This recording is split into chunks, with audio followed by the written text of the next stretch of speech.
और जिस परिवार को पुण्यात्माओं बेशक आपने यह बात ना अच्छी लगे, लेकिन सत्य कड़वी होती है, पर उसको सहन करके उसके ऊपर यदि अमल कर लिया जाए तो विष से अमृत बन जाता है, वो कड़वी से मीठी बन जाती। जो परिवार आपका है ये आपका नहीं है। आप एक दूसरे के पिछले पूर्व जन्म के संस्कारों से या बेटा बेटी, पुत्र पुत्री, पति पत्नी जैसे भी रिश्तेदारी बनी है, ये एक लेवा एक देवा दूतम।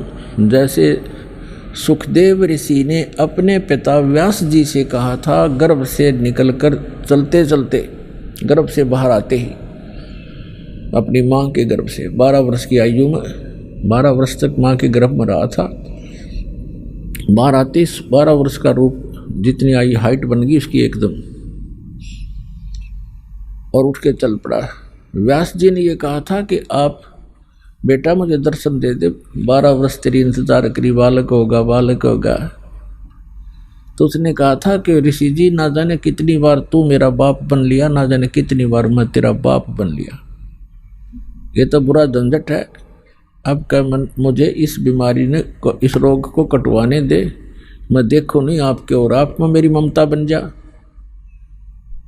मैं नहीं देखूंगा। और कहा, एक लेवा एक देवा दूतम, कोई किसी का पिता नहीं पुतम, ऋण संबंध जुड़ा एक ठाठा, अंश में सब 12 बाटा। आज आपकी मृत्यु होगी वृद्ध होकर, आप मनमाना नाइजीरिया में जन्म ले लोगे, फिर पुत्र की मृत्यु होगी वो मनमाना अफ्रीका में जन्म ले, क्योंकि संस्कारवश जन्म लेगा, आगे थोड़े इकट्ठे हो सकते हो। और ये जो साधना आपको बताई जाती है सत्य भक्ति, इससे आप पूरे परिवार जो आज दीक्षा ले लेगा, क्योंकि ममता तो आपकी में रहेगी थोड़ी बहुत, लेकिन आप में एक आस्था और प्रबल हो जाएगी इस ज्ञान के आधार से कि हम वहाँ जाएंगे सतलोक में, और इनको हमने भक्ति पर लगा दिया, ये भी वहीं आ जाएंगे अपना समय पूरा करके, तो हम फिर वहीं ऐसे इकट्ठे हो जाएंगे, क्योंकि ये सत्य है और ये ज्ञान आपके हृदय में समाया रहेगा। इनमें अगर आस्था भी रहेगी तो आप यहाँ रहना नहीं चाहोगे। उसको आस्था का अर्थ होता है उसके अंदर वापस आकर यही इनके पास रहने की आस्था अगर आपकी रहेगी तो फिर पार नहीं हो सकोगे। इस ज्ञान के आधार से आज आपके हृदय में ये समा जाएगा कि ये लोग ठीक नहीं है, हे भगवान फिर जन्म ना देना, हे परमात्मा हमारा भी जन्म फिर ना देना।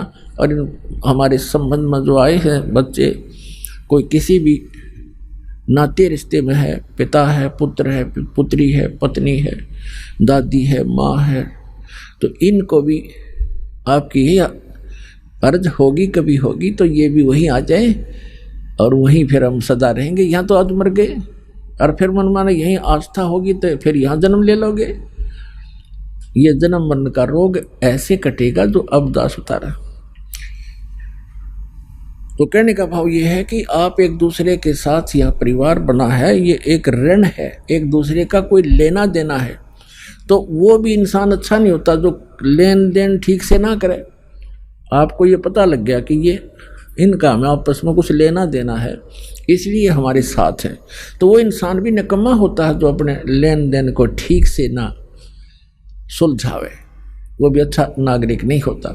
तो आपने एक अच्छे भगत भी बने रहना है, और जो भी जिस रूप में आपको पुत्र या पिता, पुत्री या माता, बहन मिला है, उन सब को वो एक रोल, एक अच्छे पात्र की तरह आपने सुपात्र की तरह उसको वो भी निभाना है, तभी आप सफल होगे।